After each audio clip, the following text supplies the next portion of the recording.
भन्छ नि मेरै गोरुको बारै टक्का। पछिल्लो समयमा हर्क साम्पाङले आफ्नो रटान र हटान नछोडेको देखिन्छ। सबैभन्दा धेरै गाली गर्ने रासोपालाई, अनि आफ्नो अडान मै हो प्रधानमन्त्री बन्ने नेक्स्ट हाम्रो माटो, हाम्रो शरम स्वीकृति पार्टीले जसरी पनि बहुमत ल्याएर छाड्छ। ए बाबा यो चाहिँ समयले देखाउँछ। भोलि चुनाव आउँदैछ, सबैलाई तथस्थ हुनु भएर ट्रान्सपरेन्सी त भइहाल्छ नि।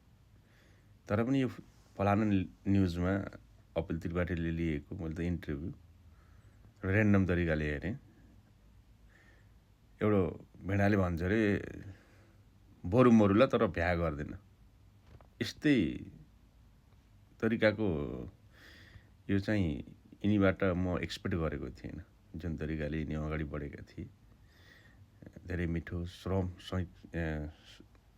दान गरेर देशले चाहिँ केही न केही दिन्छन् बक्कै भनेको थिएँ। तर यिनको अडान, यो रटान र यिनकै शब्द, यी गाली गलौज र अरू आफूभन्दा नि अरू पार्टीको खेद खन्ने तौर तरिकाले अब मलाई लाग्दैछ सायद आफ्नो पद पनि र आफ्नो आउने एक सिट पनि यिनले बचाउला जस्तो लाग्दैन। यहाँहरूलाई के कस्तो लाग्छ कृपया कमेन्ट गर्नु होला।